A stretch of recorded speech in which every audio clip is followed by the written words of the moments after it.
here is the voice of the working class, Rick Smith.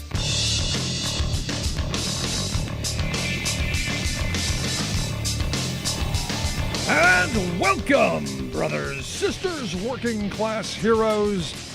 This is the Rick Smith Show. Thanks so much for being here today on the big program. Lots to get to, lots to talk about. Liz Cheney canceled. Yes, a little bit of cancel culture there on the right. And what's interesting is Liz Cheney gets ousted, but they kept Matt Gaetz. Evidently someone who tells the truth. And look, I am not a Liz Cheney fan by any stretch of the imagination. But at least in this moment, she's telling the truth. You get rid of the person who doesn't lie. You keep the person who pays an underage girl, a minor, for sex. You keep him. You keep the guy who, while his constituents are dying in the freezing cold, flies off to Cancun. You kept him. You kept the guy from South Carolina who has flipped and flopped and been all over every issue. Kept him. Kept the guy who was, charged with Medicaid fraud. Kept him. Just down the list of all of the folks in the GOP that you kept. Got rid of her. I'm not saying it's a woman thing. I'm saying it's a she's not crazy totally thing. And they've booted her out. And look, as I said yesterday, I don't really care because I have no hope or faith in the Republican Party at all. They are not they're a cult. And we've said this before. These are people who want to destroy this country. They hate everything that's going on, even though a lot of it are their ideas. Now, interestingly enough, you had House Minority Leader Kevin McCarthy, who he was whining, complaining that, Cheney constantly calls out Trump's lies. Constantly, calls out Trump's misinformation. Says it was a distraction. It was preventing the party from unifying around a cohesive message to win back the House next year. Yes, lying. She refused to lie and say that Trump won because he didn't. No court in the land has said he's won. He didn't. He didn't win. Stop. Now it's interesting, and you go, but Rick,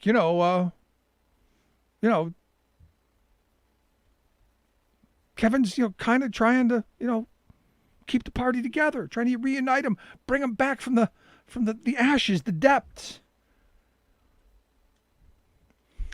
He went on to say, and this is one of those interesting things. He said that there's nobody questioning whether Biden is the legitimate president. He says, I don't think anybody is questioning the legitimacy of the presidential election. I think that is all over with. We're sitting here with the president today. So understand, she's come out and said, look, I'm not going to get into I'm not going to go along the lines that there was widespread voter fraud. There wasn't. Nobody's been able to prove it. I'm not doing it. But that's the Republican position. That's their ground zero. We lost because everyone cheated. The Chinese sent ballots. They're literally looking for Chinese fibers in the papers. I mean, you can't make this stuff up. But he goes on to say nobody's questioning. Nobody. There's nobody. Nobody questioning it. Except Trump's lawyer, this Lin Wood guy, who is, I got to be honest, kind of a lunatic. He's still out there, preaching the word. In fact, on Tuesday, he was in Myrtle Beach, South Carolina, talking to a bunch of the faithful, lots of Karens in the crowd. And he said, and this is one of these things that's kind of concerning. Quote, Donald J. Trump has never conceded, has he? Because he won the election. So be cool, he tells them. Be cool. It's all going to be good in time. He said Donald J. Trump is still the guy the military will call for the code if they need a first strike. Who do you think they're going to first strike? Yeah, us. The people who voted for Joe Biden. The people who don't agree with the big lie. The people who aren't on board with the lie that Trump won and there was widespread voter fraud. He said Joe Biden is not the president of the United States. So this woman goes on into this, this tirade. Well, why doesn't somebody do something about it? Why doesn't the FBI? And he goes, don't worry, they will. They will. And he comes up with this half-concocted idea of, we need Joe Biden for these first couple of months to give people kind of a taste of how bad it's going to be so Donald Trump can ride in on his white horse and save the day. Yeah. He says he thinks they're going to fix the election in a month. In a month from now, the election will be fixed and Trump will be president again. But then he goes on to another bizarre spot. He goes on to say, this isn't about Trump. This isn't about the flesh. This is, what's coming. You know. This is about God. Yep. God is getting ready, he said. God is getting ready to clean up this world. And there's a lot of cleaning up to do. Those people. And he goes on to this whole spiel about, evidently, unbeknownst to everyone else in the government, Trump signed the Insurrection Act in secret. Maybe when he went down into the bunker, I don't know. But evidently the Insurrection Act has been signed, and he is just ready to leap out from behind the Mar-a-Lago curtains and slam it down on the table. And you go, but Rick, this is just one crazy Trumpkin lawyer, one lunatic out there ranting and raving.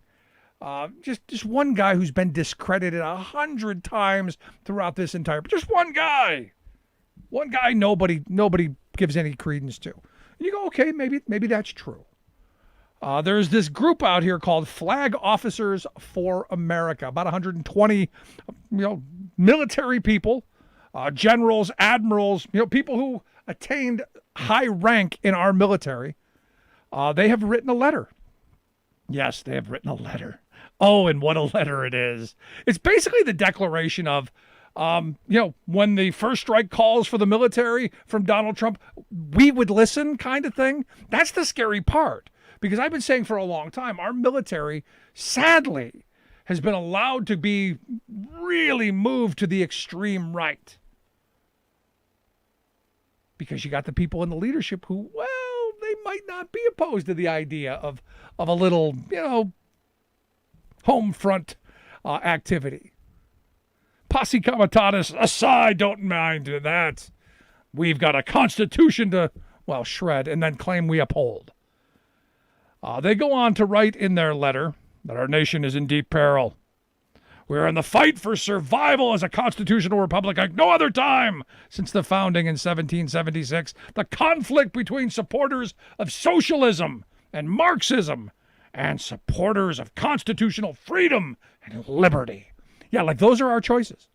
Those choices are, that's all you got. Total socialism and Marxism or freedom. These guys, here's the thing. I know these are smart people. I know they were supposedly, they went through the war colleges and they went through all of this advanced educational training to come up with this binary choice that, sorry, neither exists totally in this country, but that's what they're going for. They go on to say that, we did this before the election. We warned you.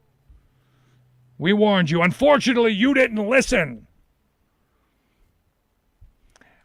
They go on to say, without fair and honest elections that accurately reflect the will of the people, our constitutional republic is lost. I agree. And here's the thing.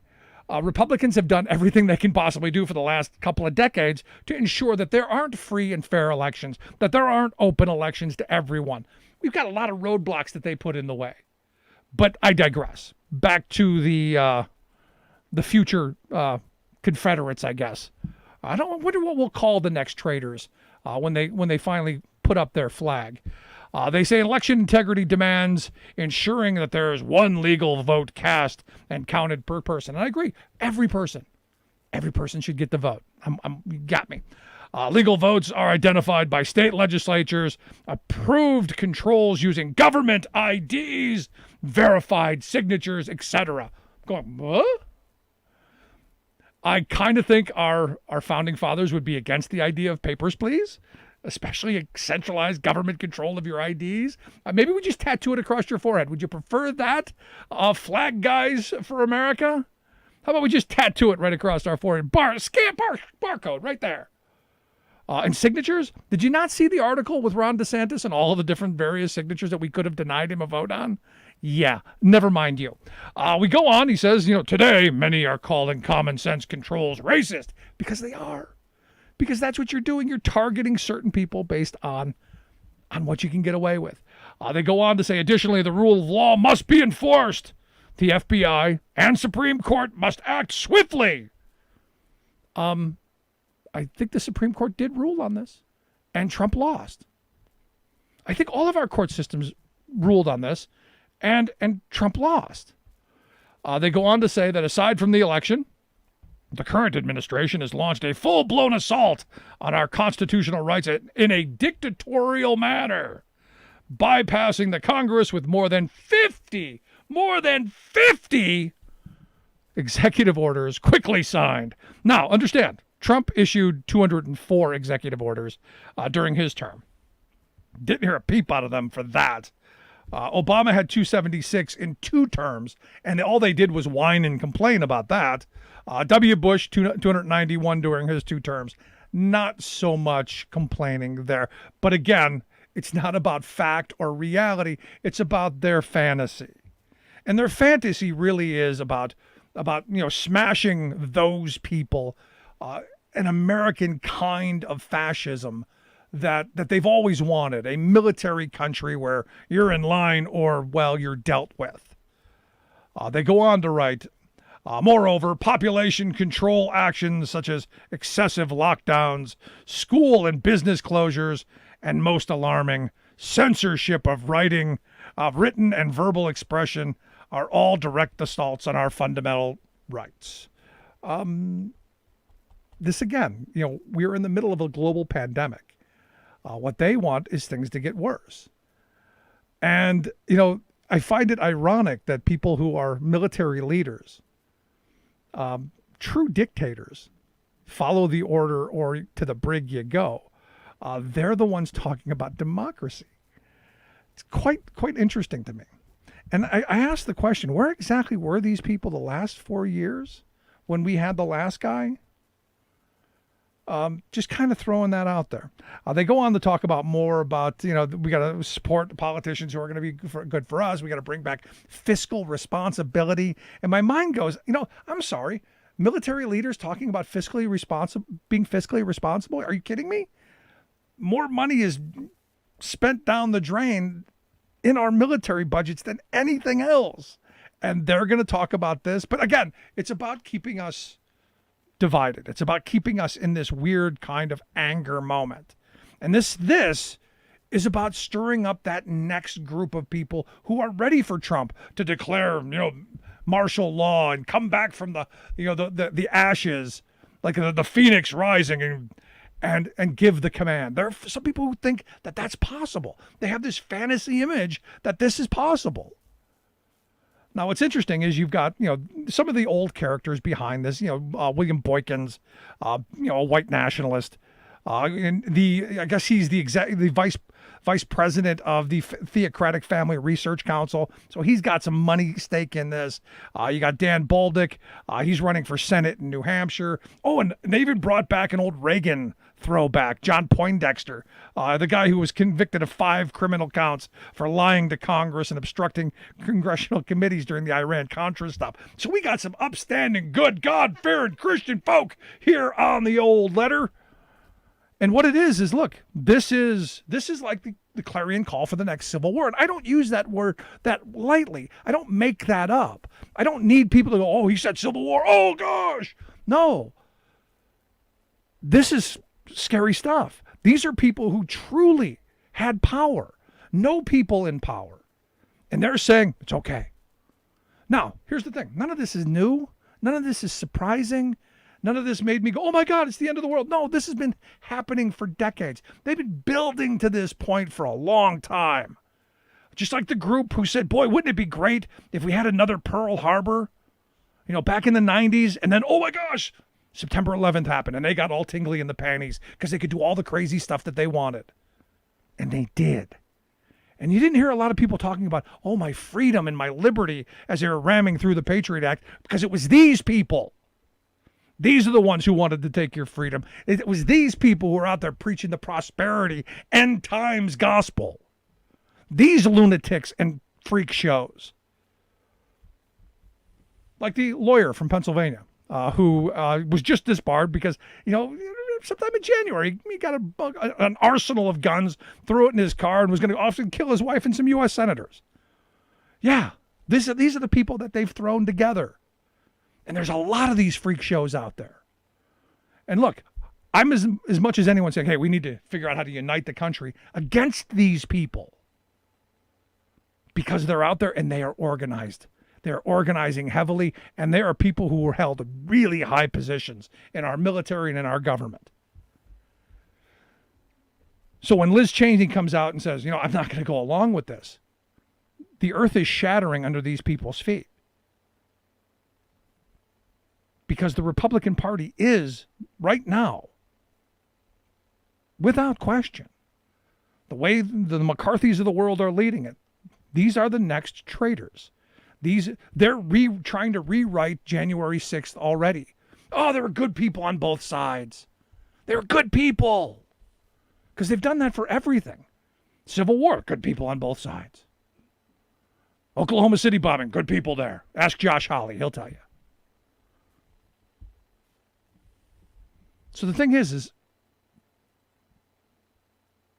you have these folks who, this is what they want. This is what they're pushing for. And there are some Republicans, and there are some decent ones left, saying, look, we're not on board with this. And I guess on Thursday there are going to be a couple of them. Maybe there's the reports between 12 and 100. So somewhere in between that number are the number of Republicans who are going to come out and put out a letter. A call for American renewal, I guess, is the title of the letter. That's going to say that the Republicans must either reimagine a party dedicated to our founding ideals or else hasten the creation of another. And this means they're talking about a third party. Now, what's interesting to me is I don't care. The Republican Party right now for me is trash. Let it burn down, get out of the way, let them destroy themselves, but we need to hold them accountable. And I don't care who is left of them, because they brought us the hat trick of horrible. These are the same people who gave us all the bad things that gave to the rise of Trump. More tax cuts for rich corporations, more tax cuts for the uber wealthy, draconian immigration laws, and of course, these sneaky voter purges. So you don't get to dance with the devil and keep your soul. I'm sorry, you don't.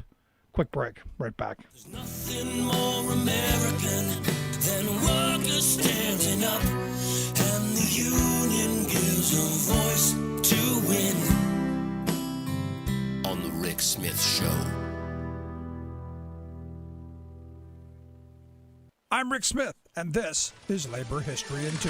On this day in labor history, the year was 2008. That was the day Immigration and Customs Enforcement agents besieged the agri-processors meatpacking plant in Postville, Iowa. At the time, it was the largest immigration raid in U.S. history. Nearly 400 workers, mostly from Guatemala and Mexico, were rounded up, detained, and arrested on charges of identity fraud and entering the United States illegally. The raid was part of a nationwide campaign targeting suspected undocumented workers. The raid essentially killed two birds with one stone. It quashed the union organizing campaign the United Food and Commercial Workers Union had been waging for over 2 years. It also dashed the hopes of the Department of Labor investigators looking into allegations of substantial abuses at the plant. UFCW leaders noted the raid served to eliminate hundreds of witnesses to labor violations at the plant. The raid did uncover at least 29 cases of child labor violations, with children as young as 13 years old working on the killing floor. But Minneapolis UFCW organizers maintained that company agents routinely followed UFCW reps on home visits and threatened workers they spoke with. They noted that wages are extraordinarily low, basic worker safety and protection is miserable. It's intensified by the fact that this employer was able to come up with a more vulnerable workforce and abuse it over the long haul. These workers were quickly convicted, jailed, and then deported. They were soon replaced by a fresh wave of Somali refugees who complained of the same low wages and poor working conditions.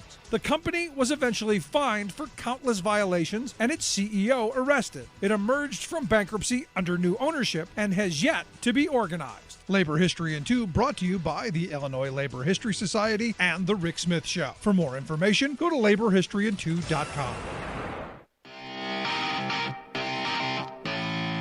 Welcome back to the Rick Smith Show. Now, here is Rick Smith.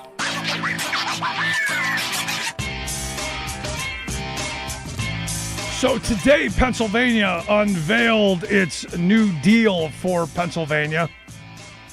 Senate Democrats came out and said, look, we're going to invest $6.15 billion that the federal funds that are coming into the state. We definitely, without question, need that kind of investment into our Commonwealth to help us move forward. We need investment for children. We need investment for business. There's a lot we need to be doing, and a lot that we need to be focusing on: education, job training, lots of stuff, utility assistance. We've got a lot of work to do, and if you look around the Commonwealth, we seriously have stuff to do. And then you throw in the infrastructure. We've got a lot of infrastructure improvements that need to happen. We've got roads and bridges and all of those things that need to be functional, that we need to do to get done. We've got so much that needs to be done and so much that needs to be invested in that I'm actually looking forward to this in a big way. And that's why I've asked Pennsylvania State Senator Vince Hughes to come talk with us. Senator Hughes is the Democratic chairman of the Senate Appropriations Committee, one of the guys in charge of making sure the Pennsylvania New Deal gets spent in the right way. Senator Hughes, thanks for taking time for us. What's up, Rick? How you doing, man? I am fantastic. I got to tell you, I'm looking at this and I'm going, long overdue, something I've been calling for decades now, and it's about time. It's definitely about time. You know, somebody asked me earlier today, Rick, why a new deal? Why a new deal?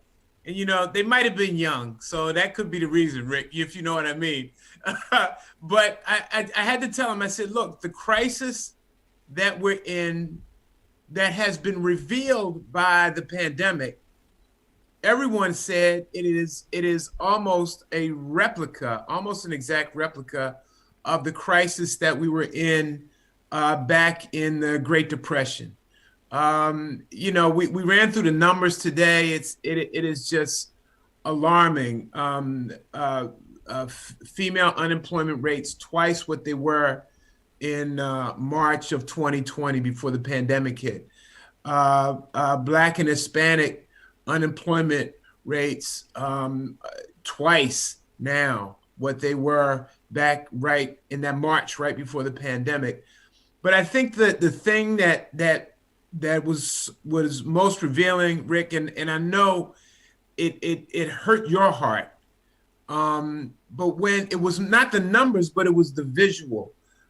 I don't think I'll ever forget the long car lines of folks waiting for food. I think it was outside of Pittsburgh. I don't think I'll ever forget that. All right. And nor should I, or nor should we. We should never forget that. No one is supposed to be in that situation.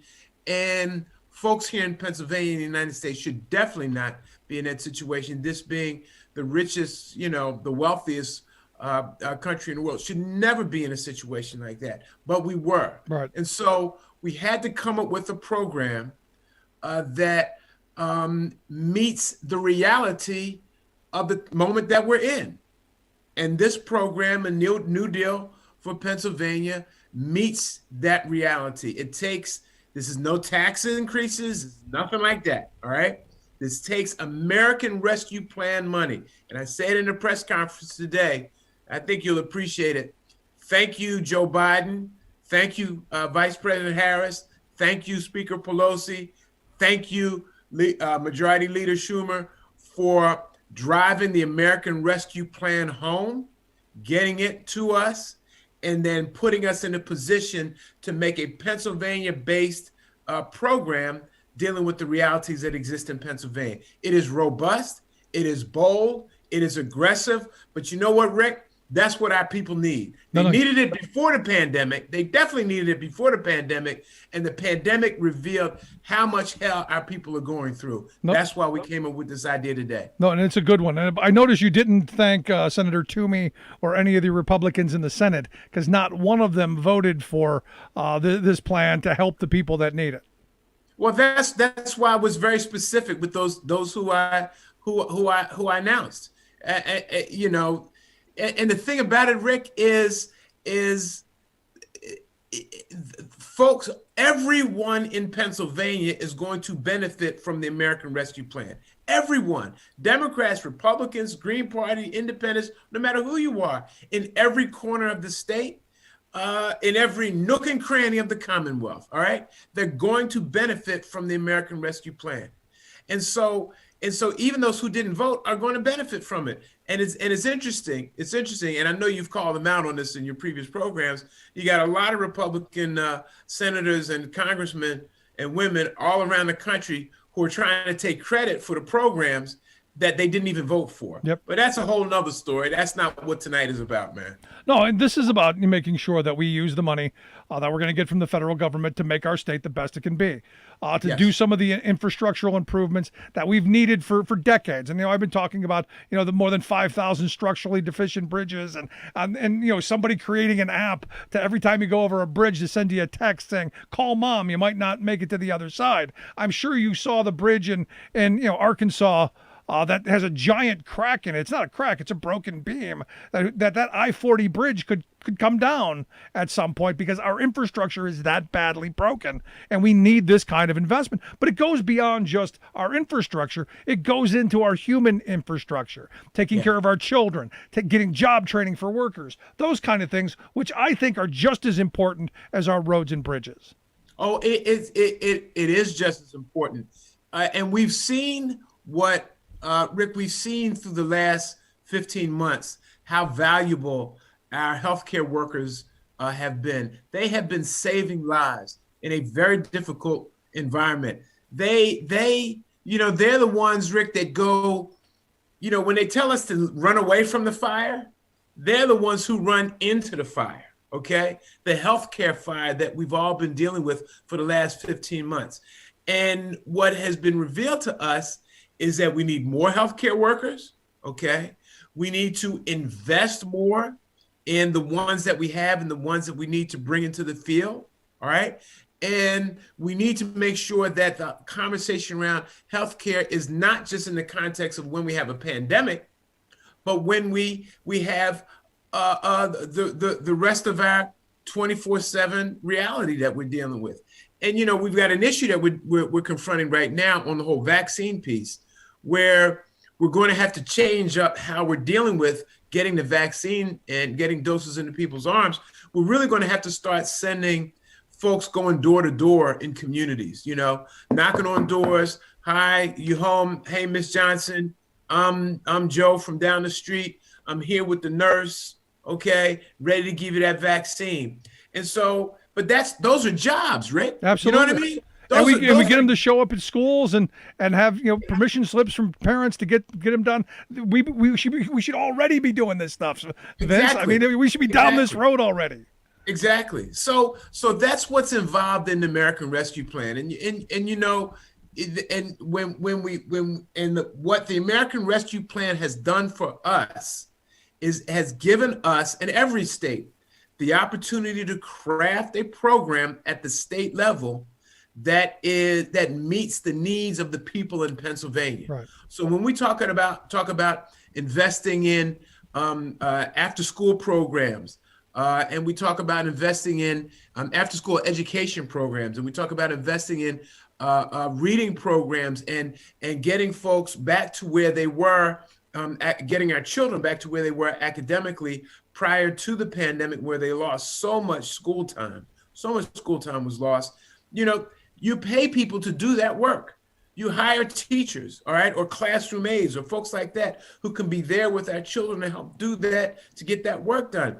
It's an investment in our children. It's investment in the people of Pennsylvania. It clearly is investment in the infrastructure conversation. One of the pieces that we're talking about in this proposal, Rick, is $800 million to deal with our broken and toxic schools, getting them fixed up and getting them prepared to deal with this new reality where COVID, because of its nature and because of the variants, might be with us for a while. So we got to make sure that our schools are in quality condition, as well as our child care centers also. No, I'm right there with you. But here's the question. It's a great plan. I like the ideas. There's good stuff in it. We've got a lot of crazy people in the Senate. I don't have to tell you. We've got some lunatics in the Pennsylvania State Senate. What are the chances of something like this getting done with the lunacy that we've seen from the Mastrianos of the world and their ilk? Well, here's the trick. They can't use the tax question because there's nobody's raising taxes. Okay, this is money coming to the Commonwealth of Pennsylvania, and here's the other piece. It goes for every community in Pennsylvania. All right, it's just not targeted to Philly, or Pittsburgh, or Harrisburg, or whatever. It is pervasive. Every community, every county in Pennsylvania gets help from the New Deal for PA. And so that never stopped them from being against something before. I know, but Rick, you got to speak the truth, right? And we have to get behind this notion. We have to get involved in the conversation and say, look, this is good for everybody. This is good for everybody. Get involved. Get engaged. Call your legislator. Call your representative. Call your senator. Call the governor and say, these are the things that we want. Now, it's going to be a negotiation, but everything good in life is worth fighting for, brother. You know that. No, absolutely. Now, here's the thing that gets me, because you brought up the New Deal, coming out of the Depression in the 1930s. We are reliving a lot of that. And I always like to tell the story of Smedley Butler and the coup attempt during the FDR years. Because our fascists at the time were trying to overthrow Roosevelt. We seem to have that kind of an undertone going on right now, as you've got people who, Donald Trump won the election. It was stolen, Vince. You stole the election, Vince. You and those Democrats got together, stole it from poor Donald Trump. Poor Donald. You got all these military officers now coming out basically saying, they're ready. They're ready to the clarion call. Send the codes, Donald. We're coming.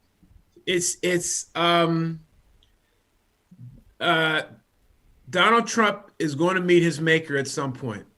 Justice is going to come to him at some point. I don't know where it's going to come from.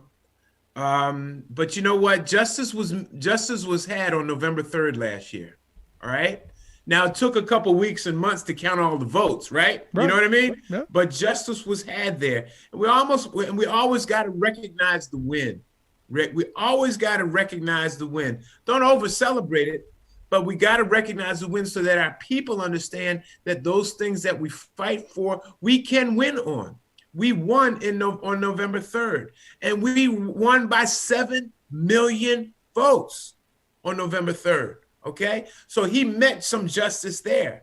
Now he's been investigated by a whole bunch of folks, and his people are being investigated. They visited Rudy a week or so ago, his house and his office. All right, I'm sure there was some stuff they found there. So all of this is going to play itself out, and we have to make sure that we continue to speak the truth. What we can't do, Rick, is we can't get like them. Right. Okay. We can't get like them. All right. No, what I've been saying, Vince, is very simple. We got to make people's lives better. We got a very short period of time. We've got to make people's lives better. Let the Republican Party eat themselves. Let them purge each other. Let them do whatever they're going to do. Don't have time for them. I've been saying about Liz Cheney. Don't care. Didn't care yesterday, didn't care the day before, don't care today. I care about getting the infrastructure bill moved through. I care about getting people's lives back on track, getting their families back moving in the right direction, and people having better lives. That's how people vote for Democrats, when you make their lives better. That's simple. That's it. But we have to tell the story, Rick. We've got to tell the story, okay? We have to tell the story that we voted in the election, we won the election. These things have happened since then, okay? And it's because of democratic principles, democratic values that have made your life better. That's why we've gone down this path. That's what this investment has been all about. No, and it's good stuff. How do we help? How do we make sure that we get this through? Because look, like I said, there's a lot in here that I think is going to be really good. We definitely need job training. We definitely need some education support. We definitely need childcare, because you hear a lot of this. Oh, we've got a labor shortage. No, we don't have a labor shortage. One, we have a poverty wage crisis, and two, we've got a childcare crisis, because the people who used to take those crummy hospitality jobs are women who have children who have nowhere to take them.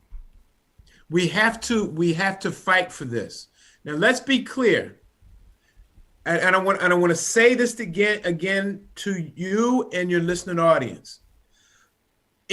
Probably within the next 10 days, the actual transfer of American Rescue Plan dollars will show up in Pennsylvania's bank account. Okay? It will show up. This is no tax increase. This is the actual money will show up. So the money will sit there waiting for the legislature and the governor to make a decision on how it is to be spent. Side note, but important side note, Pennsylvania's budget is doing extremely well. All right?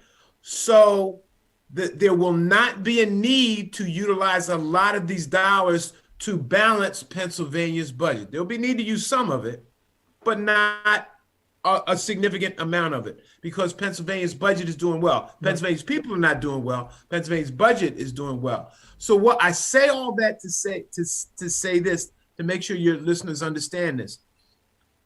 We will have to figure out what to do with this money. We can't stash it for years and years and years to come.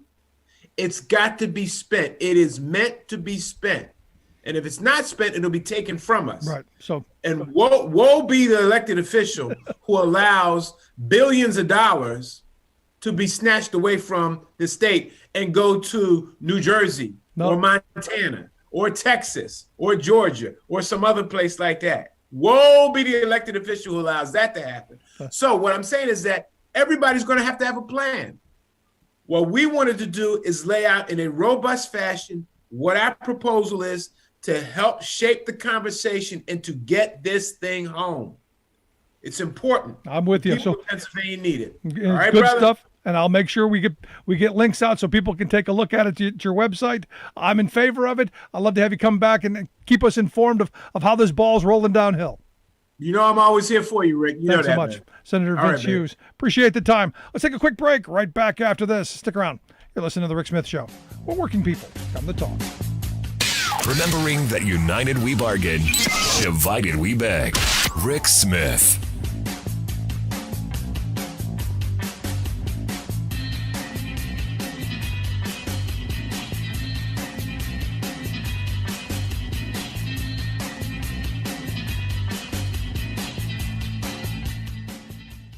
I'm Rick Smith, and this is Labor History in 2.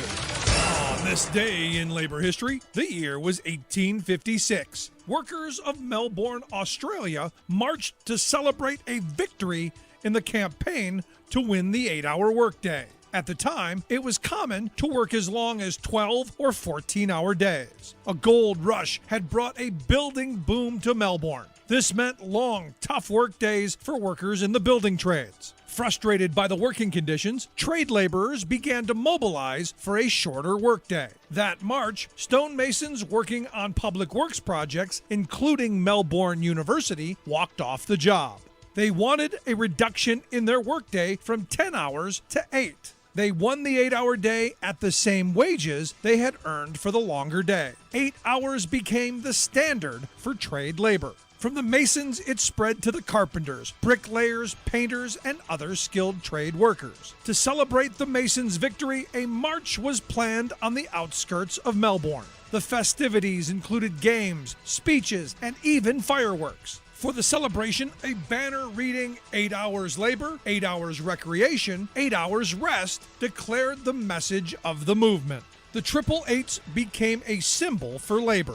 The next year, another 8-hour procession was held on April 21st. The march became an annual tradition for labor for the next 95 years. In 1879, the day was declared a public holiday. The march reached its peak before World War I. Thousands gathered to cheer the procession of the 8-hour men. From the United States to Australia and to many places in between, the campaign for the 8-hour workday showed the power of working people. Labor History in 2 brought to you by the Illinois Labor History Society and The Rick Smith Show. For more information, go to laborhistoryin2.com.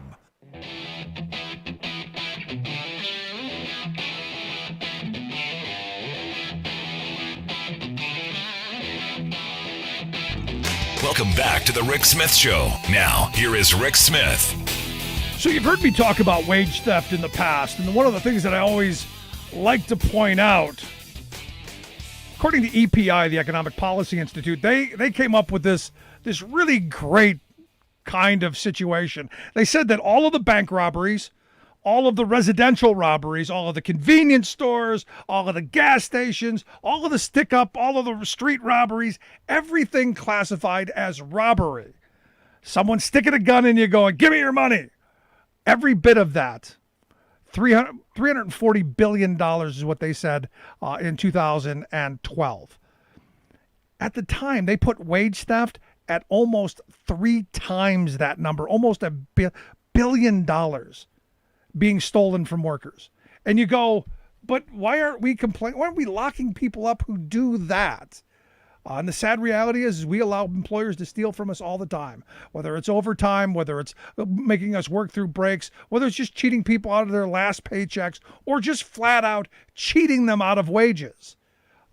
It's insane, but sadly it happens. And here to talk a little bit about it and some of the horrible situations, or at least one big horrible situation that's happened in their backyard, I've asked Bliss Requa-Trautz to come talk with us. She's the executive director of the Arriba Las Vegas Workers Center. Also, Savannah Palmiera, she's an organizer with District Council 16 of the International Union of Painters and Allied Trades. Ladies, thanks for taking time for us.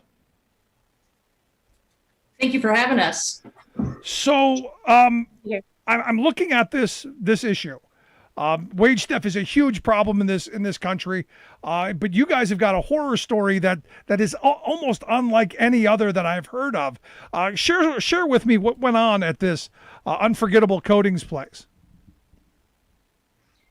Yeah, so I am an organizer for the IUPAT, and I came across a company that was painting they were painting the exteriors of the casinos, and they were painting a couple of schools. And so I started seeing them pop up everywhere, and I started to interview the workers. And when I started to interview the workers, that's when the stories just kept coming. Pretty much the consistent story that I got was that they were never paid 1 ounce of overtime, ever, never had been paid overtime. They also told me that they made anywhere from $12 to $20 an hour. So then when they gave me their paycheck stubs, I was confused because their paycheck stub said $8.25 an hour with a bonus and always just an obnoxious overtime rate. That was just not the overtime rate for $8.25. And they kept telling me, hey, it's simple math, you can figure it out. So once I started digging through the pay stubs, I was able to find that if you took their gross pay divided by their total hours every single time, without question, it always turned out to be what they were promised hourly. So he was hiding the overtime was, he was not paying any overtime. It was all straight time for overtime. And then shortly after that, the DOL, the Department of Labor, started to investigate them. Once they were investigated, all of their immigration status was threatened. They all received a letter on all of their job sites that basically was like, if you want to talk to investigators, we'll be there, but just to let you know, your immigration status could pop up. And so finally, about 6 months after that, they filed a Fair Labor Standard Act violation against the entire company. But here's the thing: these are stories that we've heard, replicated thousands of times, where companies will come in, they'll cheat their workers, they'll violate prevailing wage laws, and claim that they're paying them, but they aren't. And then when someone does speak up, because sadly a lot of these fly-by-night contractors seek people who have questionable documented status just so they can threaten them. And Bliss, I look at what the work that you guys do there at the Workers Center. This can't be something that is foreign to you at all. This has got to be kind of an everyday thing. Yeah, thank you, Rick. Thank you again for the opportunity to be here. And, Savannah's talking about some of what we see with unforgettable coatings. And it's a significant case because of the size of the workforce, the assessment of how much has been stolen in wages from these workers. But it's also very emblematic of what immigrant workers face. And so this is unforgettable coatings of the job site where you see the rampant overtime violations. You also see significant health and safety violations because in this country, not in Las Vegas and Nevada, but across the country, we have a lack of protection for immigrant whistleblowers. And so the fears that immigrant workers face can often prevent effective action in a circumstance like this. And so this is an emblematic case that we're raising up to the Department of Labor under new leadership with Secretary Walsh to say, this is the moment to implement whistleblower protections that enable immigrant workers to speak out, because it has never been more evident that immigrant workers are essential in this workforce. And it's a great collaboration between a worker center and a union, because we do really need to come together and protect the most vulnerable workers so that we're able to succeed in what are collective efforts in the labor movement to have fair living wages, honor workers and their contributions, and ensure everyone's safe in their workplace to be able to. It takes us back to the Knights of Labor, an injury to one being an injury to all. If I allow something bad to happen to you, how long is it going to be before it has to happen to us? And, Savannah, looking at the situation here, you're talking about, unions having to compete, union workers having to compete with these fly-by-night contractors, or someone like this unforgettable coatings who's committed to cheating at every turn and then claiming, well, you just don't want competition. I'll tell you, I don't want the kind of competition he's bringing. I don't want the competition that's going to seek to exploit people and have less safe conditions and pay poverty wages while he's lining his own pockets. Yeah, that's correct, Rick. We call it a race to the bottom, and the owner of this company is leading that race out here in Las Vegas. He's one of them. Just doing a little bit of a estimate and helping some of the workers trying to figure out. I know that you were throwing out some national numbers for like robbery and wage theft, but this employer could have the potential. He has over 400 employees and has the potential of stealing every year from his employees over $1 million. It's potential that's how much it is. It all depends on how much they make hourly and how much overtime they did really work. But that's the potential that we're talking about. Just one company down in Las Vegas doing that on his own. Yeah, and I look at it as well. Some of these jobs could be prevailing wage jobs.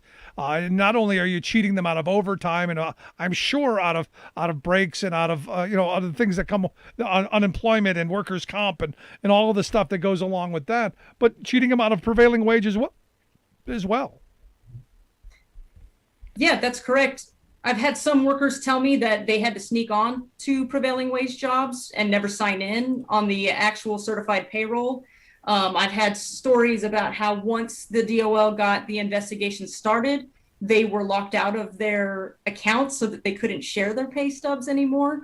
So it was very, very evident that the owner of this company was trying to silence his workers. Yeah, and of course the fear. And Bliss, I'm sure you can talk about this extensively because this isn't just this one guy. This is what happens to people in an undocumented status, which is why I keep saying, because I have people who say, well, we shouldn't be helping those illegals. I'm going, no. we should be helping people who want to work. We should be helping people who are here in this country, and we shouldn't allow people to be forced into the shadows where they're voiceless, powerless, and exploitable. That's what we shouldn't be doing. Yeah, absolutely. And I'd like to make reference here to a memo that exists actually between the Department of Labor and Department of Homeland Security that comes from 2011. And this is what we're really calling on the new administration to implement. There's already a memo on the books that a Department of Labor investigation, whether that's wage and hour or OSHA or EEOC or NLRB, that should take precedence over immigration enforcement, because otherwise we're going to continue in this downward slope with unionization. There's an easy exit right now for any employer who's facing employee organizing. You're getting sued, call ICE.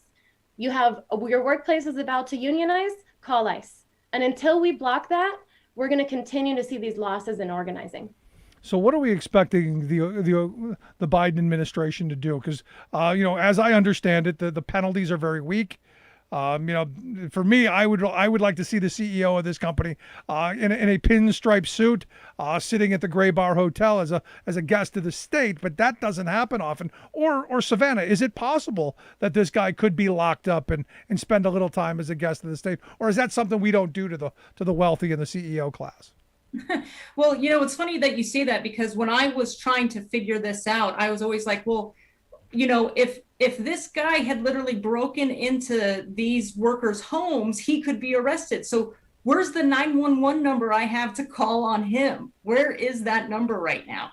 And so I don't know what will happen. I'm just hoping to see that the workers are paid their wages that were taken from them. And let's see what happens with the rest of the case and see what everything else unfolds. But mainly, I would want to see the protections of the workers and for them to get all of the wages stolen back to them, repaid to them. Yeah, Bliss, let me ask you, because we're talking about a dry subject.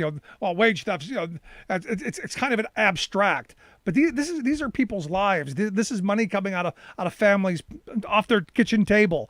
This is hurting people's ability to support their families. And I'm sure you've got stories that could, maybe curl our ears. But can you share one with us? Yeah, you know what, Rick? I think this is happening across the country, but right now you could very much say that we are at reaching a peak in an eviction crisis here. So now we're not only talking about the economic well-being of the family, we're talking about a roof over their head, right? And so there's a very real cost to wage theft. And when we're talking with workers, we're not talking about what's coming out of your pocket, we're talking about what's coming out of your children's mouths, right?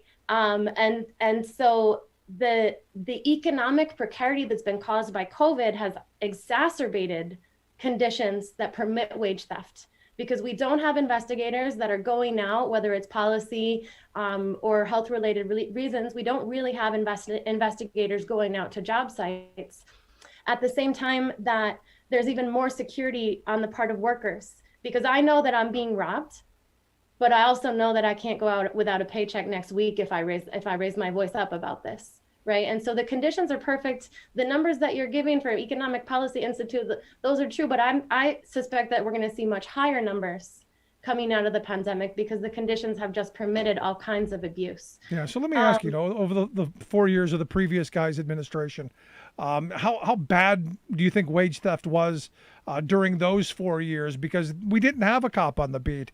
In fact, the person who was in charge of the wage and hour division herself was actually accused of wage theft. Yes, the person who was enforcing our wage theft laws herself was accused of wage theft. So what, do you think it was worse? Do you think it was the same? Where would you put it? Yeah, I would definitely say that it's worsening.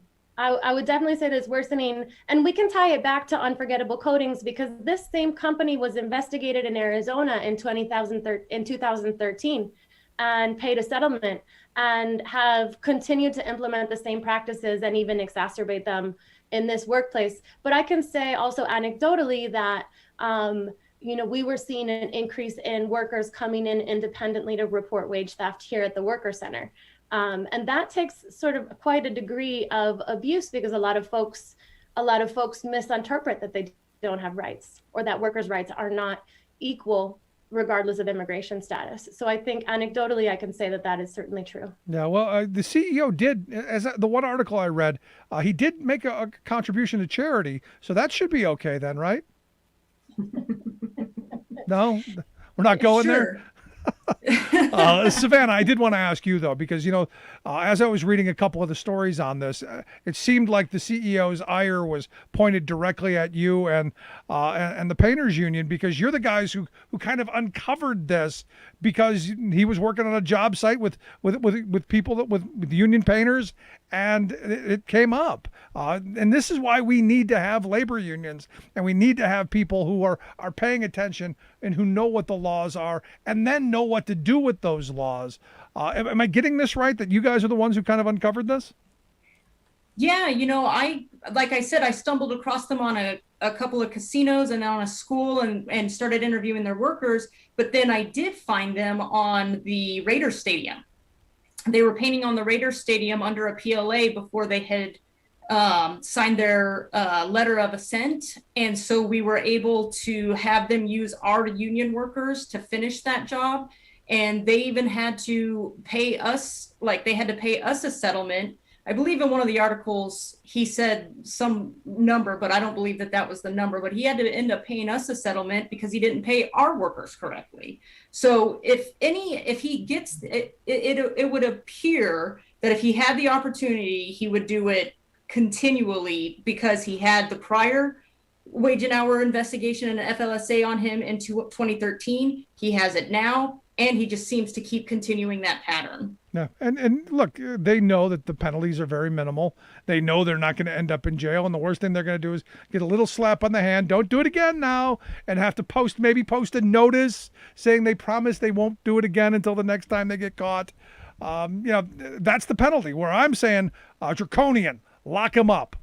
That's the way we solve these problems. Put these criminals in prison just like you would someone who stole a peppermint patty from a convenience store. Because in Philadelphia, a guy got caught stealing 3 peppermint patties, spent 513 days in jail. This guy's stealing thousands, if not $1 million from people, doesn't see the inside of his cell. Something wrong there. Last question I have for each of you, and let me start with you, Bliss.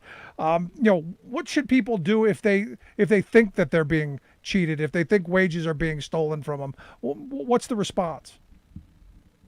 Yeah, I mean, I think we go back here to the principles of the labor movement, which is that there is strength in unity, because it's true legally that labor protections exist equally regardless of immigration status. And it is also true that retaliation takes place every day. And so, workers can go to a state level Nevada Labor Commission or go to their state labor commission. They can go to the Department of Labor. But the way that we're going to win change is going to be worker centers, unions, labor advocates coming together and holding the line to start to see some of the much needed change that you're talking about. No, we absolutely need it. And Savannah, your thoughts? Well, I was just thinking that I believe that the collaboration of everybody on the same page, I would love to see there be stricter penalties in the future for something just like we've been talking about for the owners of these companies that are taking advantage of these workers more so than the threat to the workers. I think that would be something eventually. We'd love to protect the right to organize, right, pass the PRO Act, and be able to have these guys come forward to a union. I also think that it would be super important if the DOL could get more information into their hands, that they don't care, what their actual rights are. Yep. I think that if they could, that education would be huge for these workers. I absolutely agree. But ladies, I appreciate the time. Good stuff. Thanks so much. Thank you. I'll tell you guys, the reality is, and this is why I'm such a huge advocate for labor unions. The fact of the matter is I've been a union worker my entire life, never cheated out of a dime. I'll file a grievance for a nickel. If you don't have a voice at work, if you don't have a contract that enforces your voice, you don't have anything, and you're able to be ripped off. And these stories just kind of highlight that for me. I'd love to hear your stories. If you've got a wage theft story, I want to hear it. You can email me, rick@thericksmithshow.com. Quick break, right back. Stick around. You're listening to The Rick Smith Show. Remembering that united we bargain, divided we beg. Rick Smith.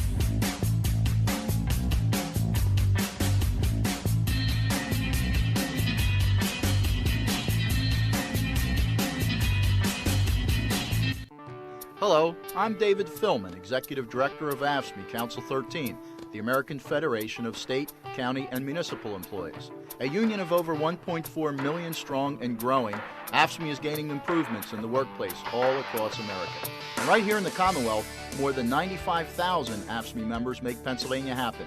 Highways, libraries, hospitals, parks, offices, prisons, classrooms, museums, courtrooms. You'll find AFSCME members at work in all these places and many more. I make Pennsylvania happen every day. I make Pennsylvania happen every day. Today's AFSCME members take on public service jobs as diverse as they are, not for the recognition, but for a better Pennsylvania. For more We've got the Academy Awards, the Emmys, and Grammys. But what should we call the award for the most extraordinary performance by a corporate profiteer? How about the Sleazy, with winners getting a solid gold sculpture of a middle finger? There were so many worthy contenders, but one corporation exhibited uncommon callousness, so the 2021 Sleazy goes to Tyson Foods. The meatpacking giant has regularly run roughshod over workers, farmers, communities, and the environment, not to mention the millions of animals it fattens and slaughters. But the coronavirus pulled out the worst in Tyson's corporate ethic. Last April, its billionaire chair, John Tyson, ranted that health officials who were closing down several of his slaughterhouses that had become hotbeds of contagion were creating another crisis, a national meat shortage.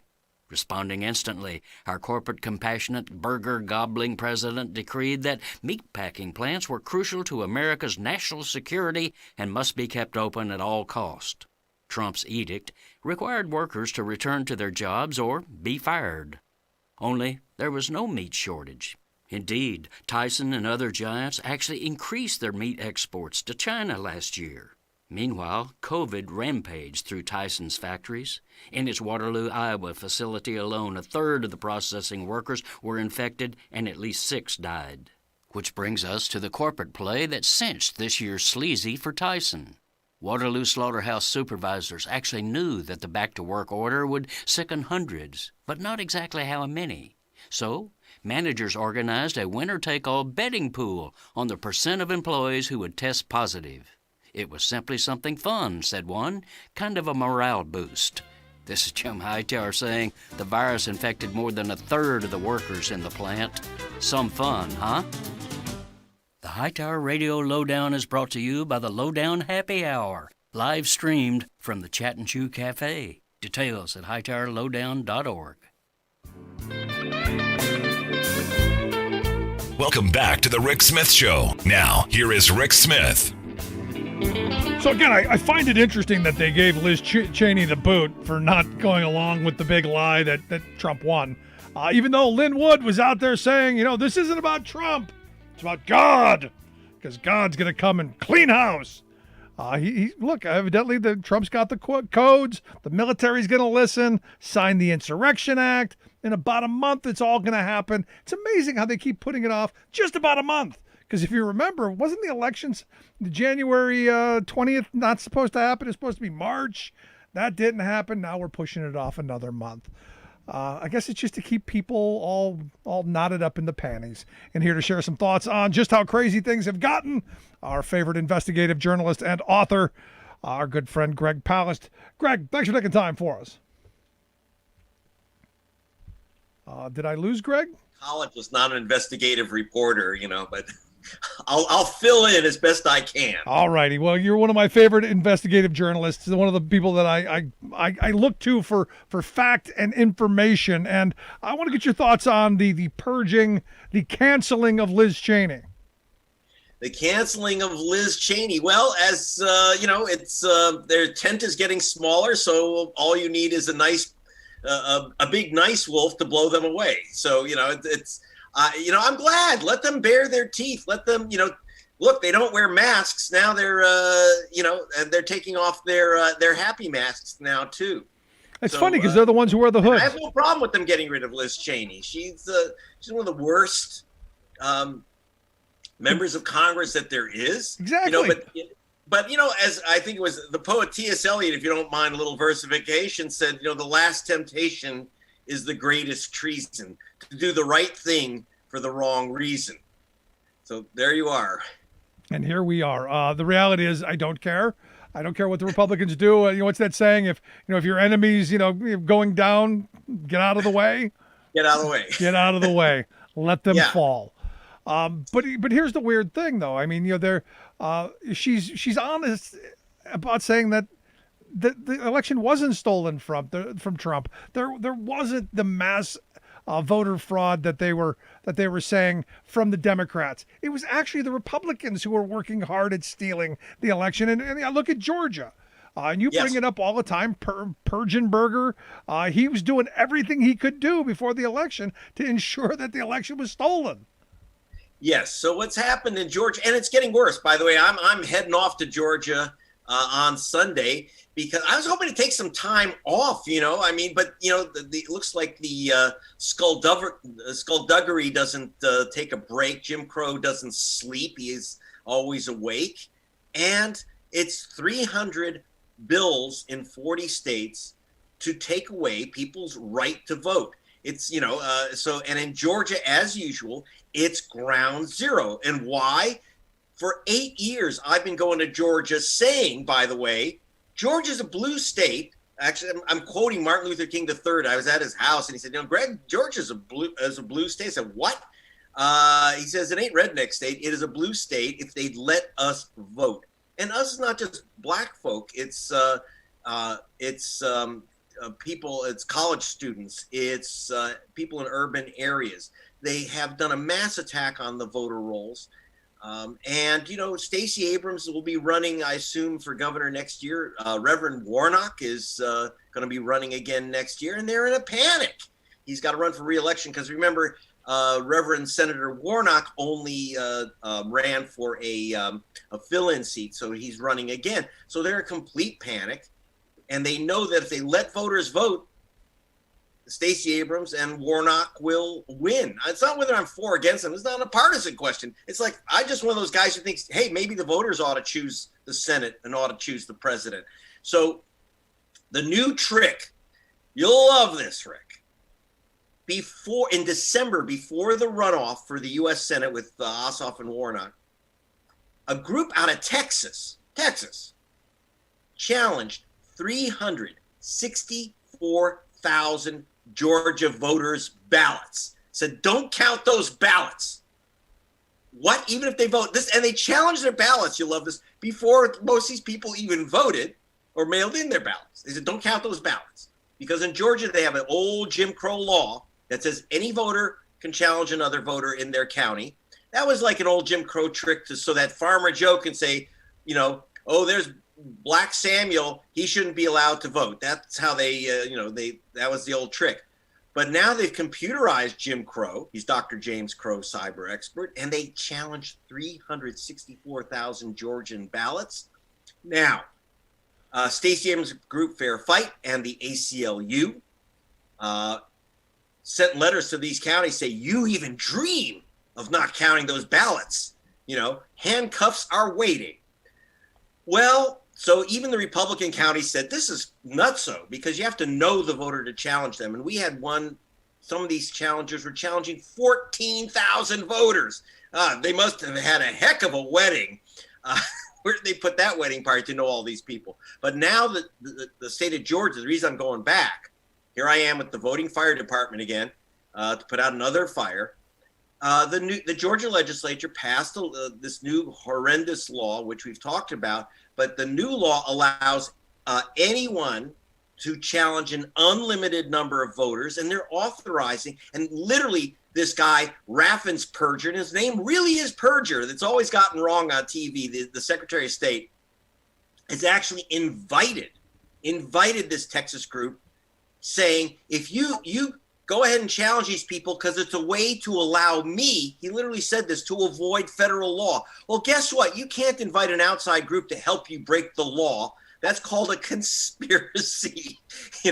I'm sorry. I used to work for the Justice Department. I'm not a conspiracy nut. I'm a conspiracy expert. I actually was an investigator for the Justice Department on conspiracy cases. This is the classic. He's inviting people to wipe out the voter rolls, hunt down black voters, remove them.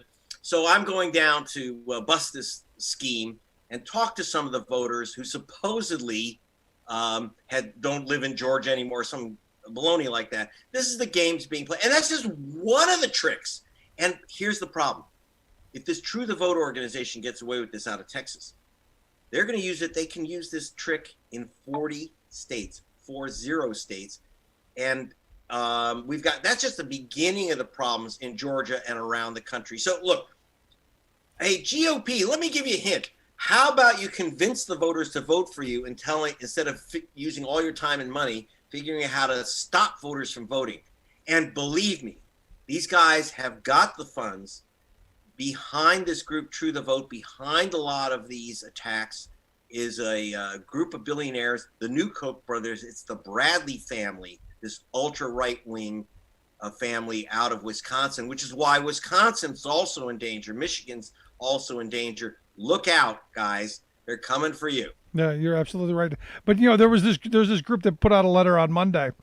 This Flag Officers for America. I'm sure you've seen them. 120 military folks who put out a letter. And one of the things they said that, legal votes are identified by state legislatures, approved controls using government IDs, verified signatures, etc. Because they said, election integrity demands there be one legal vote cast. I've asked these guys, I asked these guys, do me a favor. Show me one illegal voter. I'll take my cameras and I'll make a citizen arrest. Let's go find that voter. I'm not looking for 50,000 voters or like Trump begging the state of Georgia to find 11,000 illegal voters. They couldn't find 11. They couldn't find. By the way, the state of Georgia, the GOP, the great hero, said he had 1,000 double voters he found. So I asked him to give me the name of one. Oh, well, actually, Jose Garcia was two different Jose Garcias. I'm not making that up, by the way. He accused 1,000 people of voting twice, and it was just people with names like Jose Garcia and John Johnson. So I want them to show me this fraudulent voter. And this disease is spreading. I mean, I hate to say it. I work, in England too. I work with the Guardian a lot and BBC television. The British government, the Tory government, is now saying they want voter ID. I said, well, do you have a single case of a false voter in Britain? I couldn't find. It just doesn't exist. Yeah. No, I mean, this type of disease is happening all over. And then Arizona, let's go there. Let's have some fun. They're recounting the vote. The vote. Now I'm worried because while they can't overturn the presidential vote, other elections could be overturned.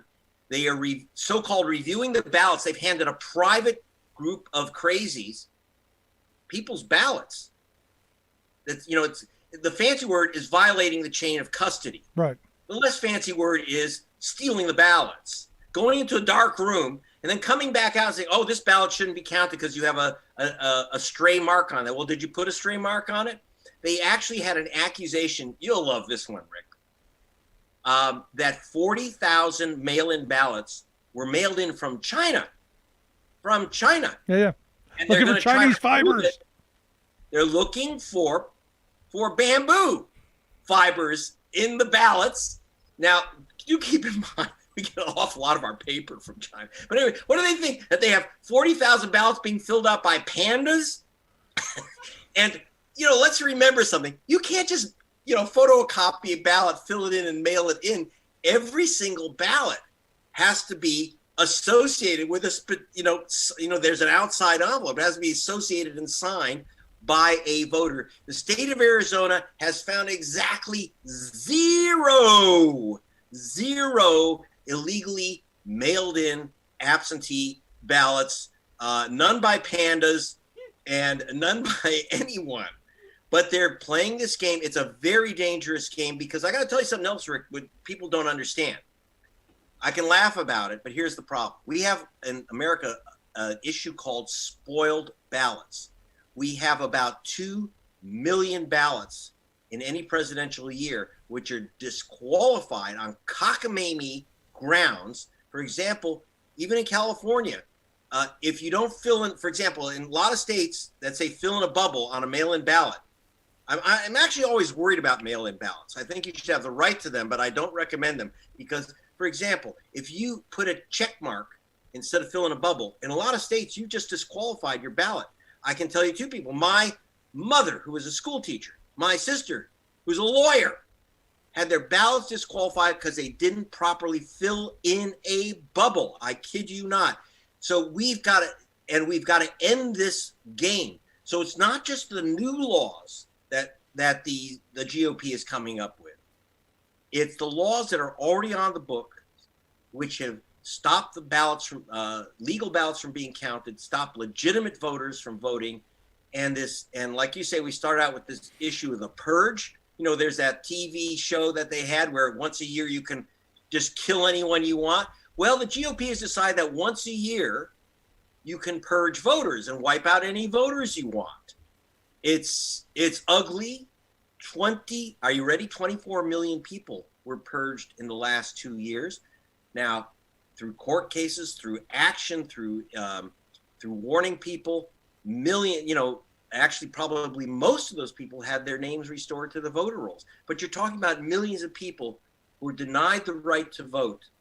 It's just, I don't know, it actually really angers me. And that's why I kind of canned my vacation and heading off to sweaty Georgia. I'm interested to find out what you come up with, because, I'm looking at Georgia as one of those states. It's right now the laboratory of horrible. If they get away with all of this stuff here, it will spread like a virus across this country. And Republican states all across the country, they're pushing this kind of poison. And I fear no matter what happens in 2022, no matter how well Joe Biden does in these next several months, the Republicans have already set up to steal. Well, think about this. Joe Biden officially won Wisconsin by just over 10,000 votes. Now, before the election, the GOP legislature passed a law saying that they had to use a list called from this private organization called ERIC. I call it Eric Crow. And they challenged the votes. They demanded that the state of Wisconsin remove 135,000 voters.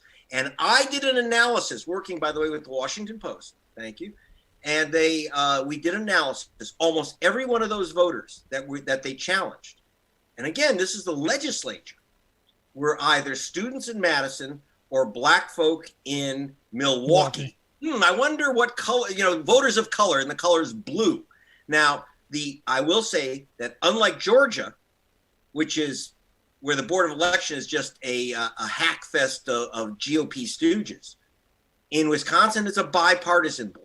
And the bipartisan board said, this list is junk. We don't care what the legislature says. This list is junk. We're not going to remove these 135,000 voters. And by the way, I talked to them. I had a young student in Madison. I had an older African-American in Milwaukee they're saying I don't live in Wisconsin. There they were. And that purge was stopped. And that's important to know. If you do fight it, you can win it. If that purge had gone through, I wrote a report on it to the Board of Elections for Black Voters Matter. If we didn't win that fight, it would be hail to the thief. Agent Orange would still be there. Yeah, bad stuff. No, it's horrible stuff. But I have people all the time saying, buying the lie that Trump won, Biden's not a legitimate president, all the same garbage. And I keep going, show me in court where you made that argument. Granted, Rudy Giuliani and the clown car of Trump attorneys were saying this stuff in public, but they never brought it into the court of law where here's our evidence. They never came out with evidence where they put their hand on the Bible and said, I swear to the God that they now claim is going to come clean house in the country and restore Donald Trump to the presidency. They never brought any of that stuff. So for me, it's all just BS. Well, and that's the problem. I said, show me the illegal voter. Give me the name. It's easy to find illegal voters. After all, you got their name and address. They often show up. You just cuff them. Let's do it. I have no problem with that. Remember good old Chris Kobach? He's running now for Attorney General of Kansas. Chris Kobach told me he had authority to arrest illegal voters. And I went to Chris in Wichita. This is, Trump's vote thief in chief. And I said, okay, Mr. Kobach, he was Secretary of State at the time. I said, you have the power to arrest people. How many people have you arrested? Here's your list of tens of thousands of people you've removed from the voter rolls of Kansas and hundreds of thousands of people that you're trying to remove in coordination with your buddy in Georgia.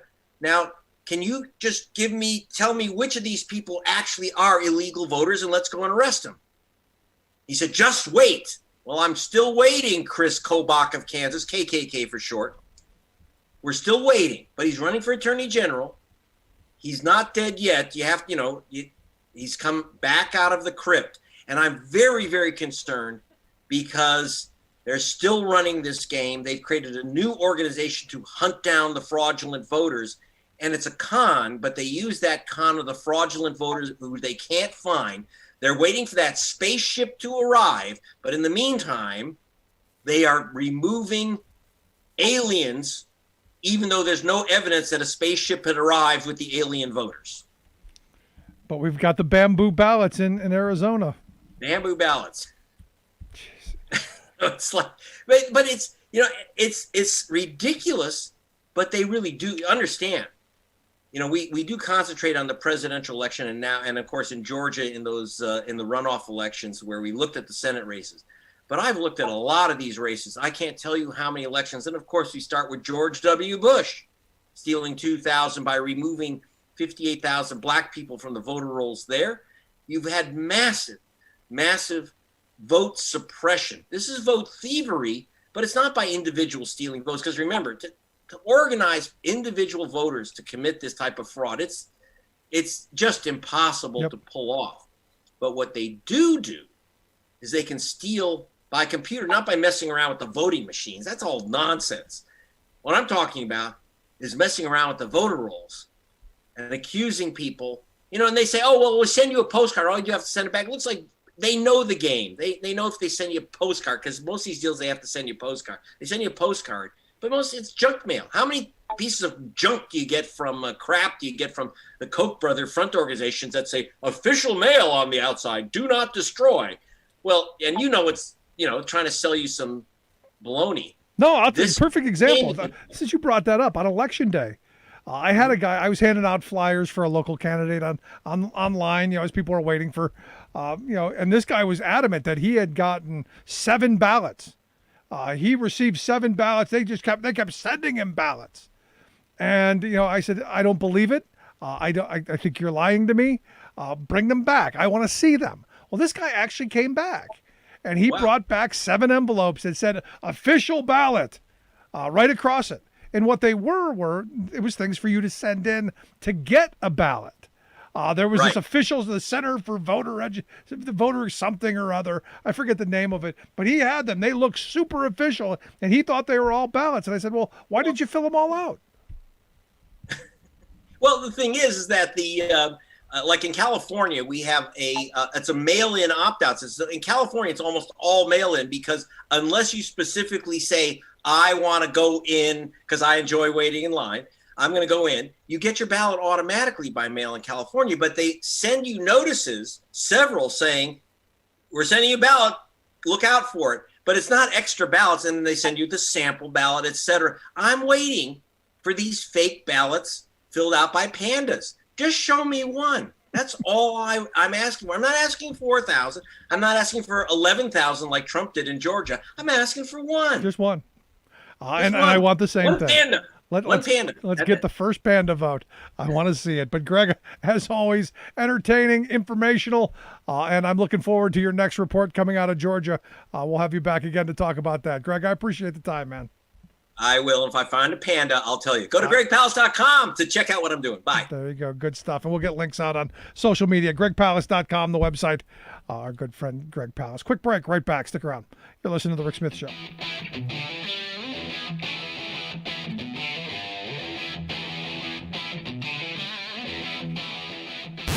Saving work in America, one show at a time.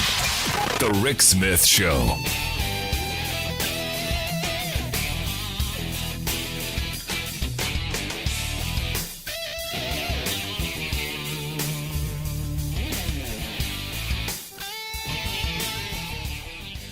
I'm Rick Smith. and this is Labor History in 2.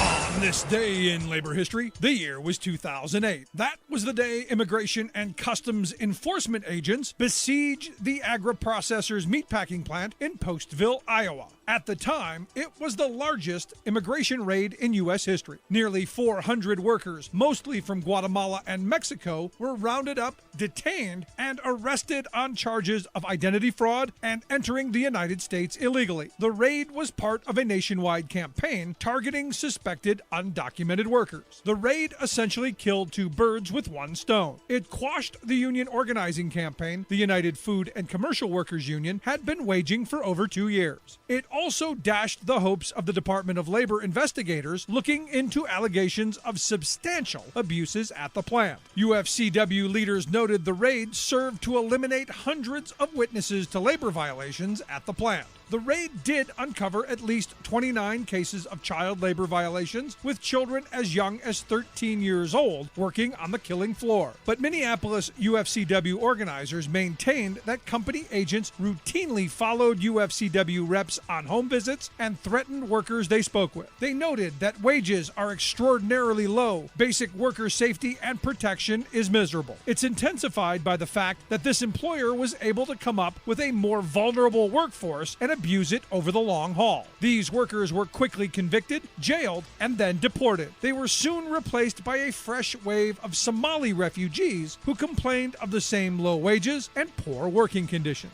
The company was eventually fined for countless violations and its CEO arrested. It emerged from bankruptcy under new ownership and has yet to be organized. Labor History in 2 brought to you by the Illinois Labor History Society and The Rick Smith Show. For more information, go to laborhistoryin2.com. Welcome back to The Rick Smith Show. Now, here is Rick Smith.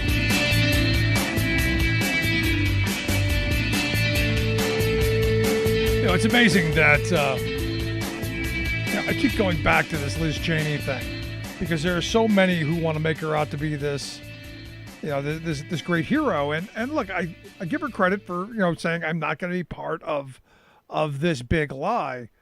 But understand, she's part of what brought us the moment that we're in, the horrible ideas that got us to this moment. I was having this conversation, a couple of days ago about, this isn't the country I grew up in. It really isn't. I used to have friends I disagreed with politically, that we would have a spirited discussion, and we would leave it with, the great thing about the country is, and I remember people telling the great thing about this country is we can disagree and I don't have to kill you. Sadly, we're becoming that country where we may get to that point, and we're ripping ourselves apart.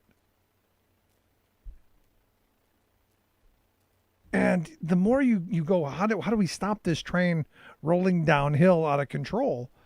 The more you realize, I don't know that we can, other than we need an economy that's going to make people's lives better, so that their focus is back on their families, and the kind of desperation. But here again, you look at what happened on January 6th, and we're going through a rewrite now.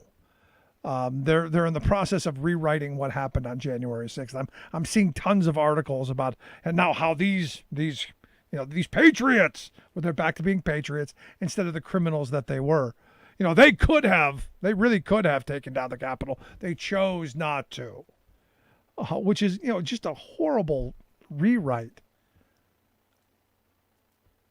But they'll justify anything. And that's really, it's scary on so many levels. But the Republican Party has been on the wrong side of virtually every issue for the last 40 years. We have created enormous wealth for a handful of people. We have given multinational corporations basically unlimited power and control. And what did they do with that? What did they do with that power? What did they do with that privilege? They moved it to China to seek more. And now you've got these military folks, the flag people, saying, no, well, we got to take China on now. Well, yeah, you are the guys who brought us this mess. The people funding you are the people who brought us this mess. I've been screaming about China and our horrible trade deals from the beginning, from the 16 years I've been doing this. Donald Trump was not Magellan. He didn't discover new lands. And the sad reality is, you listen to, I'm listening to some of his supporters who are completely blinded by this fallacy that somehow, because, you know, the sainted one says it, that the election was stolen. He lost by 7 million votes. Doesn't get any simpler than that. He lost in the Electoral College. There's no coming back in a month. There's no savior coming from above. There's none of that. If the Republican Party wants to be viable, come up with some ideas. I know hate and division has worked thus far, but how about coming up with an idea on how to make people's lives better? There's a thought. Maybe just one. I'd love to hear your thoughts. You can email me, rick@thericksmithshow.com. Going to take a quick break. When we come back, our good friend Bob Ney is going to be here to share some thoughts on the top stories of the day. Stick around.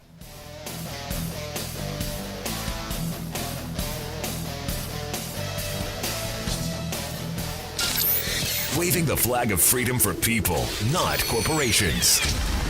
Rick Smith.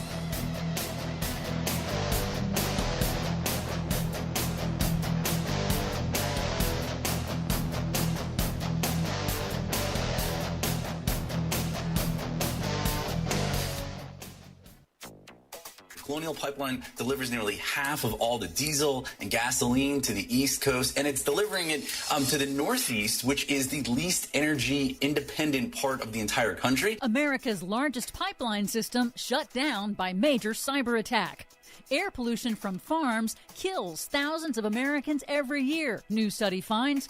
Ominous warnings of deepening drought in California. Plus, Biden moves to restore landmark protection for birds. All of those stories for the birds and more straight ahead. From BradBlog.com, I'm Brad Friedman. And I'm Desi Doyen. Stand by for 6 minutes of independent green news, politics, analysis, and snarky comment. People like Lindsey Graham, this is him a few days ago, I've come to conclude that climate change is real.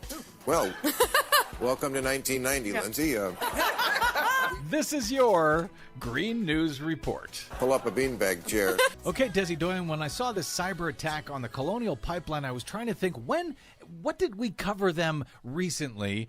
And in fact, they were the company that had a pipeline spill in the North Carolina Nature Preserve. They said last year it was 63,000 gallons. Turns out this year we learned it was more than 1 million gallons. Well, I guess Colonial Pipeline is back in the news again today. Yes, sadly, they are. The Colonial Pipeline system, the largest in the nation, that delivers 45% of fossil fuel supplies to the East Coast, was shut down over the weekend by what appears to be the largest ever ransomware attack on U.S. energy infrastructure to date. Well, I guess somebody has finally figured out how to shut down Colonial Pipeline. The FBI identified a known foreign criminal ransomware gang as responsible. The pipeline company says the cyber attack hit only IT networks, not operations. As we go to air, it's unclear when full operation will be restored, but the company says it is restarting it in stages. Well, if the company says something, I guess we ought to believe them. Am I right? The Biden administration is assisting the company and issued a regional emergency declaration to ensure distribution of fuel supplies. Experts say, depending on the shutdown's duration, there may be price spikes and shortages in some regions. The incident highlights the huge vulnerabilities in the nation's aging infrastructure. According to cybersecurity expert Bob Ney on CNN, it won't be the last cyber attack on U.S. infrastructure. All of our industries are going through some level of a digital transformation, which means they're becoming more and more connected. Everybody is vulnerable. We are going to experience attacks. The real question is, how can we be more responsive and more resilient in the face of those attacks so that the consequence doesn't impact our daily lives? Now, President Biden's American Jobs Plan has an answer for that. It includes funding to harden U.S. infrastructure cybersecurity overall. But from a risk management perspective, reliance on a single company for half of the East Coast's fuel supply is suboptimal. Yes. And by the way, doing anything about this would be against the Republican rule that infrastructure is only things, made of concrete, like roads and bridges, I guess, right? Yep. There's that, too. In other news, air pollution from farms kills nearly 18,000 Americans every year. Oh, great. That's according to a first-of-its-kind study of emissions from hog farms in North Carolina that examined residents' complaints of respiratory and heart ailments from noxious fumes emanating from the expansion of massive hog farms and manure waste lagoons after the North Carolina legislature weakened regulations. In one North Carolina county, the study linked 89 premature deaths directly to emissions caused by the nearby hog farms. Wow. Nationally, the researchers estimate almost 18,000 premature deaths across the United States could be attributed to farm air pollution, and they pinpoint meat production as the leading source. I guess Biden's going to have to ban beef again. In California, ominous signs of deepening drought. Water stored in the state's mountain snowpack is essentially gone, down to just 8% of average for this time of year. Early season heat waves caused the rapid snow melt, which has led to an unusually early spate of critical fire weather conditions with record dry vegetation for the month of May. But some good news. Thank you. Electric cars, vans, and SUVs will be cheaper for car makers to produce than fossil fuel vehicles by 2027. That's according to a new forecast from Bloomberg New Energy Finance, which projects that larger vehicles like SUVs will be as cheap to produce as conventional gas and diesel vehicles by 2026 and smaller cars by 2027. Nice. Bloomberg attributes this fast inflection point to the rapidly falling costs of manufacturing batteries, as well as car makers ramping up production lines dedicated solely to electric vehicles. So they'll be the same price, hopefully, as a internal combustion car, and yet you'll never have to pay for gas ever again. Exactly. Finally, great news for birds. The Biden administration has finally begun the process of revoking a Trump administration rule change that gutted the Migratory Bird Treaty Act that would have allowed industry and individuals to kill unlimited birds as long as they claimed it was unintentional. The Biden administration has proposed new rules to replace the old Trump rules. And presumably, they're better rules. Yes. For much more on all of these stories and the ones we couldn't get to today, please check out our website at greennews.bradblog.com. I'm Brad Friedman. And I'm Desi Doyen. And this has been your Green News Report.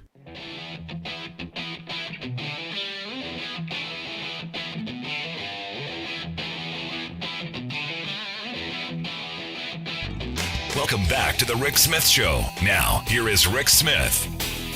So Jim Justice in West Virginia is giving out $100 savings bonds for anyone who gets vaccinated. I've seen stories of people handing out shots of booze, all kinds of stuff. Ohio's got a new thought, though.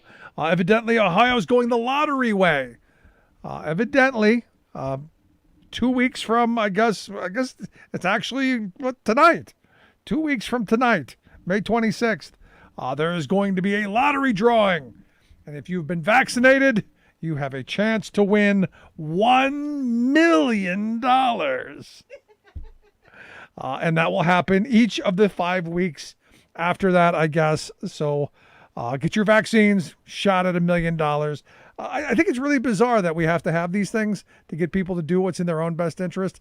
But, hey, if this maybe a shot of getting $1 million. Anyway, here to share some thoughts on, this. And maybe if he gets a shot because he's already been vaccinated, does he count? I now have to know. I've asked our good friend, former Ohio Congressman and political analyst Bob Ney to come talk with us. Bob, thanks for taking time for us. So do you get to partake in this? I think so. Maybe I'm wrong, but all it says is that Ohio's going to give 5 people $1 million each in the vaccine lottery, and they're going to do it by voter registration lists from the Secretary of State. So I'm not sure how. I I don't know. How do they know you've been vaccinated? So I guess maybe they pull your name and then call you up and say, "Hey, have you been vaccinated?" And if you have, you win. Maybe. See, now, I think that would be good because you know what would be great if they just spent the whole day calling people who didn't, so they could spend the rest of their lives going, "Damn it, I could have been a millionaire." Mm-hmm. That's true. We could make a reality TV show out of that. You could have been a millionaire, dumb blank. You know, the article's really not very clear. It just says 5 vaccinated Ohioans are going to win $1 million each, and they're going to pool the names from the database of the Ohio Secretary of State's publicly available voter registration database. Oh, you can sign up through a portal too. All right, so I'm going to sign up. If you don't have a driver's license, you can go to a computer because absolutely you're gonna. If you don't have a driver's license, you certainly have access to a computer. Right. So so I'm going to sign up. Good. I mean, I think that Justice is giving away the bonds. Right. That's to people 16 to 35, which is. You know, it's not a bad. I've got to give him. He's really different. I've got to give him credit though, because they're going to have more trouble, I think, with the 16 to 35-year-olds.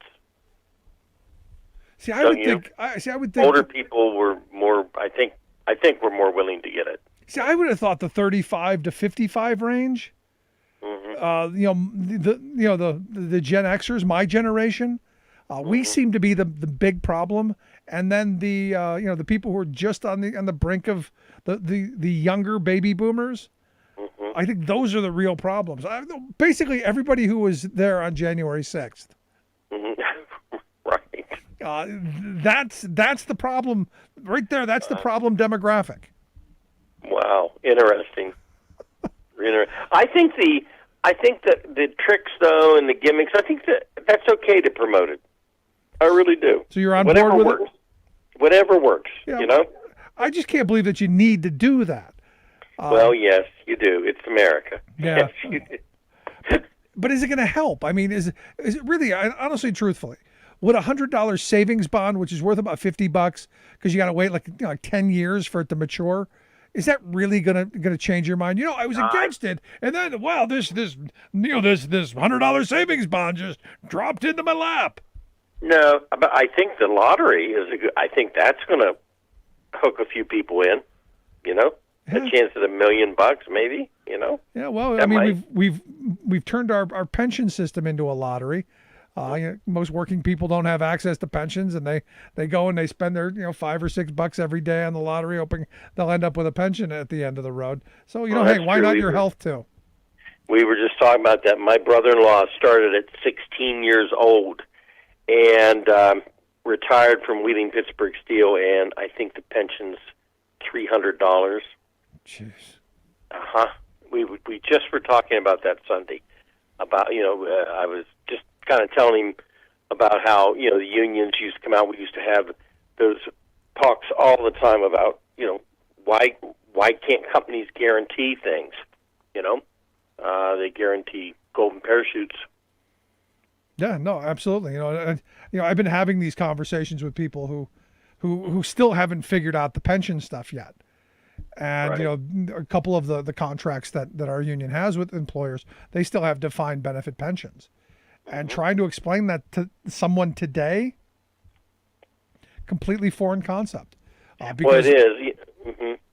I'm sorry, because what? No, because we've been trained to not know what they are and not expect them to be around, because our system has allowed them, their parents and their grandparents to get screwed over generations. Right. It was in the I want to say, Rick, 1994, that era. Now, a defined benefit plan was definitely the hot topic up on the Hill, because so many things were going, under, and I remember it, but that kind of just died out. You don't hear people talking about it anymore. Yeah, because everyone's sold on this idea that they're going to be a millionaire. I remember I started with a company back in I guess it was 93, and they said, you stay here 30 years, you're going to have $1 million, you're going to be a millionaire. And I said, there's no way they're going to let a dump truck driver have $1 million unless you need a wheelbarrow to buy a loaf of bread. Right. And I'm nowhere near that $1 million. I'll let you know that. And I spent the better part of 20 years there. Because look, they kept crashing the economy every time you turn around. Right. I'd have rather had the defined plan that we were all promised. Yeah. I mean, because it's they're predetermined by a formula they set up with history of what you earn, and they just have not worked out, obviously. Yeah. For a lot of reasons. They're not really guaranteed. No, and the average 401k you find out has something like $18,000 on it. Who's going to retire on $18,000? Right. Exactly, right. Nobody. And we've got a crisis coming because we've got a generation of workers who have nothing ready for retirement. Right. And what are you going to do with those folks? Right. Well, it's bad. Scary days ahead. Scary days because ahead. Social Security is just obviously just a supplement. It's not going to be the main ability to live off of it. Yeah, and it was never meant to be your main retirement. It was the three-legged stool: Social Security, defined benefit pension, and your savings. Those were the three pillars of your retirement. And low wages have killed your savings. Corporate America has stolen your defined benefit, and they want to come for your Social Security now. Criminals. Anyway, that's a whole discussion that we would end up. I wanted to get your thoughts on the Liz Cheney thing and the great Republican purge. You were a Republican congressman for years. Is there anything recognizable in this party to you? Well, I'll go to the Liz Cheney first, and then try to go to the other. The Liz Cheney. I understand that the first time she was spared being removed, which I thought was good. She had her convictions. The second time, I do understand the politics of it, though. Probably she should have attempted to downplay when the press would attempt to, bring her into reliving the debate again. So it became sort of a distraction, and I think that's how she basically was removed off of it. Now, to the question of the party, it's very, very interesting. I got and I don't want to say her name, but a lady whose father was very, very famous within the Democratic Party and ran for high positions years back. She sent me a note tonight, and it was very, very fascinating. When he passed, we had sent a flower that still exists. The flower's still alive, and she was just noting a very nice note to me, just saying, "Can you recognize?" And she's Democrat. Can you recognize any more the way things are, how it exists up in Washington D.C.? And so I had a beginning of a conversation on it, and it makes you think. Not only is the civility shot and the independent thinking shot, but on top of it, how do you define now the Republican Party? I mean, it's all defined upon, are you okay with Donald Trump in his eyes? Are you okay? And if this continues and primaries are waged based on that, then the Republicans will have lost their ability to have any hopes to take back the House, period. I hope you're right on that. They don't know where they're at. Now, if they get their act together, then midterm it could be dangerous for the Democratic side. But right now, if this continues, and if the litmus test is how you are looked at by Donald Trump, then the party's going to have tremendous problems. It just is. But they fully delved into the election was stolen. There's Biden's not a legitimate president, and I hear it from Republican voters all the time.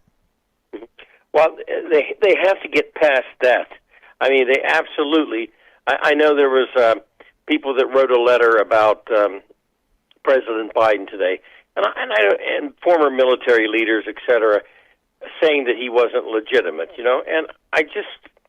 Whoever thinks that is helpful, I think ought to relook, basic politics. I just don't think in the long run that is helpful to in 4 years from now to run on.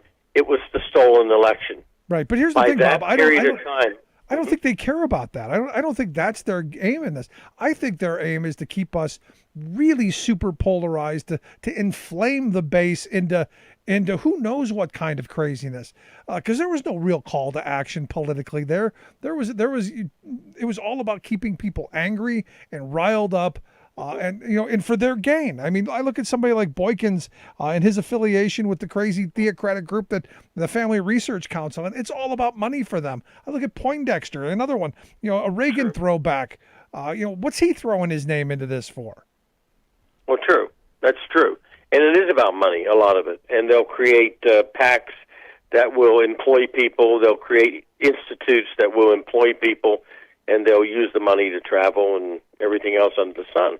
And some people will do that. I'm just saying, in the long run, within 4 years, if the mantra is, we deserve the White House back because 4 years ago the election was stolen, I just don't think it's going to be successful. I really don't. I hope you're right. They stirred them up to the point where it was this, after the British came in 1812, it was the worst attack on the Capitol. They did stir it up for that. I understand that, but I think within 4 years, if they're still going down that path, it's a rabbit hole. Yeah, see, I fear they're stirring people up again, so we have another January 6th, and this time it's much more organized and much worse. That's just my fear. Wanted to get your thoughts also on the Colonial pipeline. Evidently, we've fired the old pipeline back up. So my friends in Virginia who tell me all the gas stations are out of gas, they're going to get something. Well, this was yes, they've fired it back up. It's still going to take a few days. This was the gasoline version of toilet paper, is what it was. I mean, it was panic buying. People rushing, I had friends today that called me and said, you do radio news. Should I run to the gas station every day? I said, we're in Ohio. No, don't do it. Otherwise, then we'll become an emergency state if everybody does that. Yep. So, yeah, I think it goes back to normal. It's a great manipulation for the oil companies to raise prices. I think that's a big part of it too. And they sure have done that. Sure they have. A disruption like that, and then they said, well, because everybody went out and bought gas. Well, when people weren't out running buying gas before this shutdown, the prices were starting up anyway. Yep. No, and then what was the reason for that one? See, this is where I get conspiratorial. This is where there's part of me going, these weren't Russian hackers. This was ExxonMobil. That's interesting.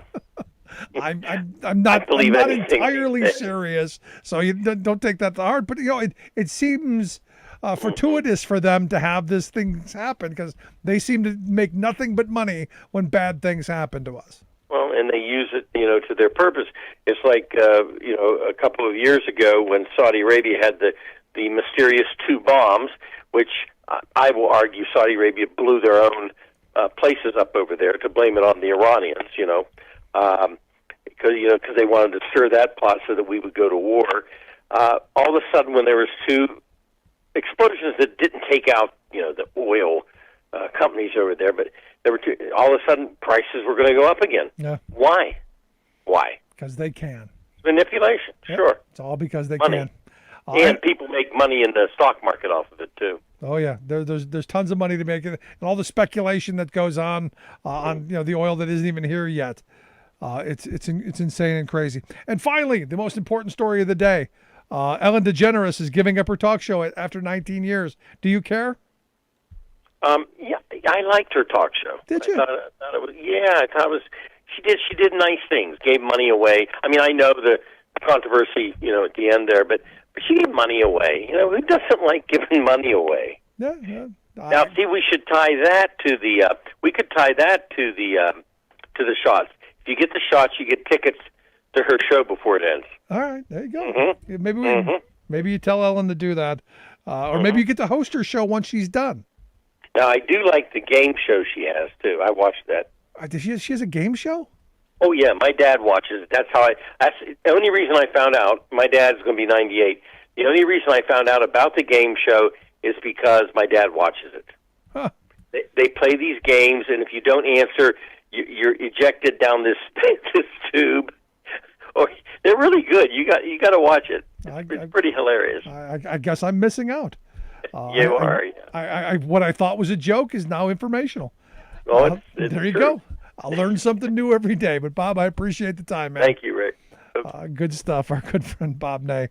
I did not know that. To steal a line from Johnny Carson. Quick break. Right back. Stick around. You're listening to The Rick Smith Show.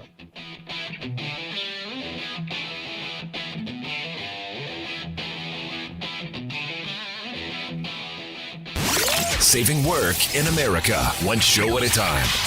The Rick Smith Show.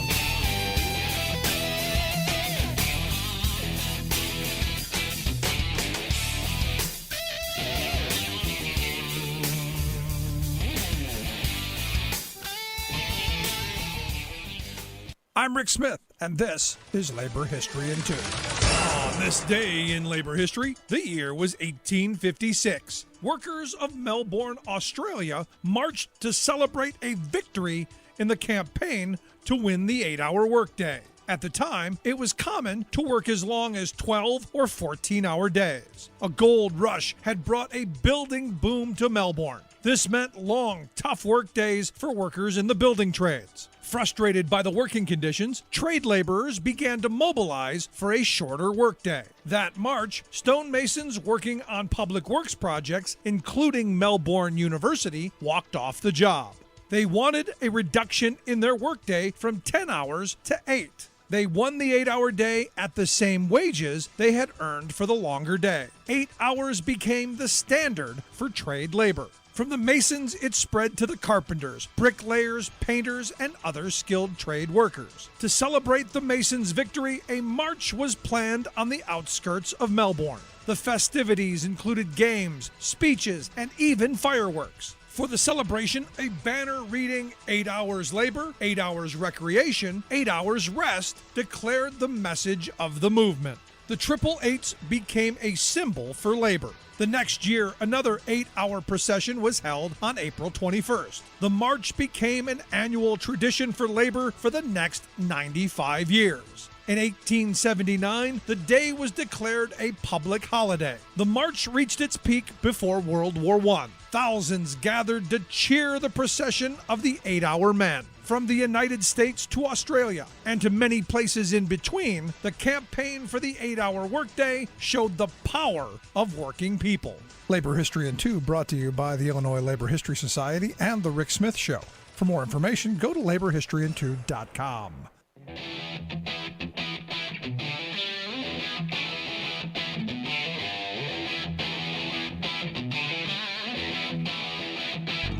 Welcome back to The Rick Smith Show. Now, here is Rick Smith.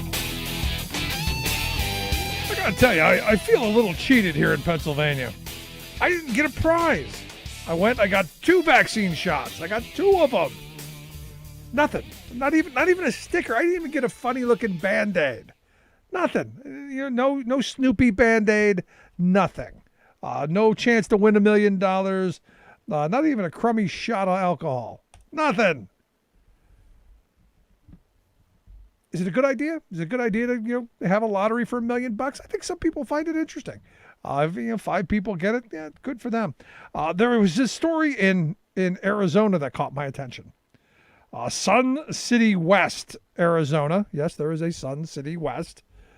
The employer's name was Southwest Golf Carts. The owner decided, hey, you know what? I want my employees to get vaccinated. We're going to incentivize it. We're going to offer them, staple their check, tell them from now on, you go get vaccinated, you're going to get a raise of $1 an hour in your paycheck.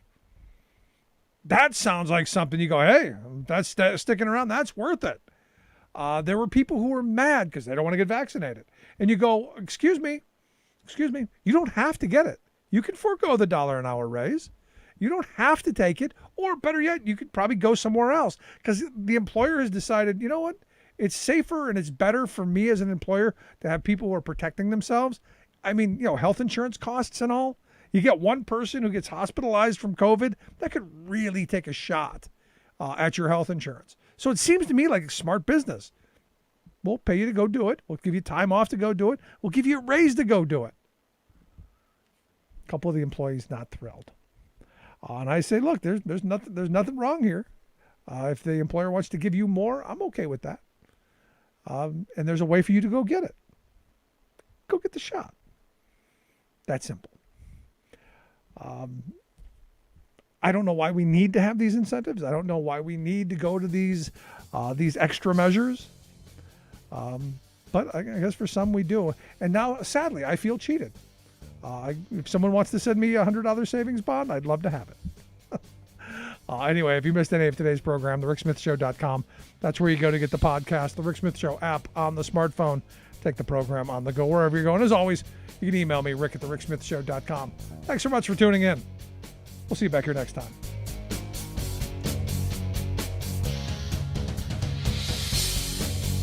You've been listening to The Rick Smith Show. Email Rick at rick@thericksmithshow.com. Until next time, this has been The Rick Smith Show, where working people come to talk.